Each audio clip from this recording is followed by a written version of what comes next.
everybody, this is Lindsay from Winding Road Crochet, and this is the 4th episode in How to Crochet a Gnome. We are going to be assembling our gnomes today. If you like this tutorial, make sure to like, subscribe, hit the notification bell. You can also follow me on Instagram and Facebook. So here I have all the pieces for a Valentine's Day gnome that I probably won't be publishing because it's not very unique, not very different than the other gnomes, but I have the body, the hat, the arms, the feet, a little present that's going to go in its hands, its nose, and its beard, and it is all ready to be assembled. I also have my glue gun. It is a low temp glue gun and a few extra glue sticks. Yes, I do glue my gnomes together, but we will be talking about how to sew them together as well. So the very first thing I'm going to do, if your gnome is holding something, you want to go ahead and attach your arms to whatever it is he's holding. So this one is going to be holding a present, and that really helps you decide where to place the arms later, knowing how much length you have, because they are pretty small arms. Also, I like to use the low temp gun because I do find that it dries faster. So I'm just positioning my arms, spacing them out, and I'm just going to put a little droplet on each hand and then place the present over top. I'm just going to leave those, angle them up a little bit, and leave them to dry. So while that is drying, I am going to grab the body of my gnome and add some polyfill to the center. This is going to make it much easier to decide where to place everything, but if you are sewing this together, you probably don't want to stuff it right away. You probably want to sew on the pieces because most of the pieces are attached while the top is still open, so you can sew all the way through the piece to sew everything together. So since I'm gluing, I'm just going to add a really big dollop of glue on here and then just place the feet next. I like to do the feet next because I find that it keeps the rest of the body, the beard and everything nice and centered. So adding another big glob and pushing those in place. They're about an inch or so apart, about ½ inch to an inch apart from each other. So the next thing we're going to want to place is our beard. And what I like to do is take that crocheted layer at the top, that crocheted row, and I like to cross it over to give it a nice round shaped beard. So I'm just going to put a dollop of glue. You can of course put a little stitch using your needle and thread.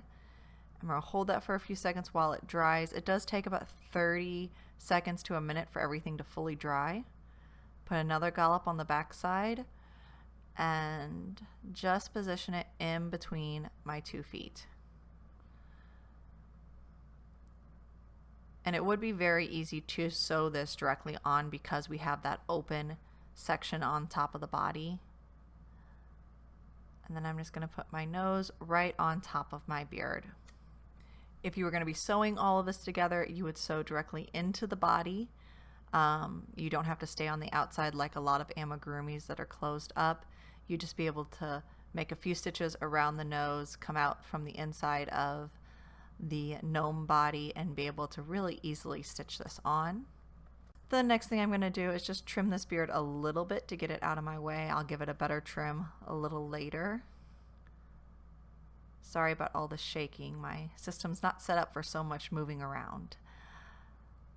So now the next thing we're going to do is the arms. Again, you could easily stitch these on going in and out of the actual body. It would be very easy using a tail end to sew that in place. So you just take this, you'd poke it all the way through and come out on the inside, and it would be very easy to stitch all of this together.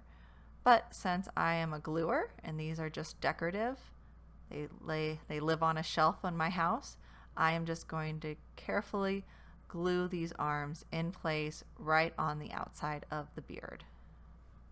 So I'm just going to add a little bit more glue here just to make sure it's secure. And our gnome is almost done. We only have one more piece to add to this little guy, and that is the hat.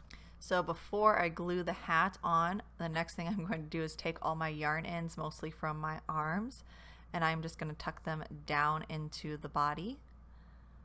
It's another nice thing is not having to weave in your ends with this project. And then once that is done, we are ready to work with the hat. You want to stuff your hat first, and you can stuff it very full. You can stuff it a little full depending on if you're going to fold down the tip of the hat, if you're going to leave it standing straight up. One of my favorite things to do lately is to actually take the hat and kind of crinkle it like this. So I leave it a little unstuffed and I can kind of crinkle it up and make it look worn a little bit. So that's as much stuffing as I am going to add, just about a small handful.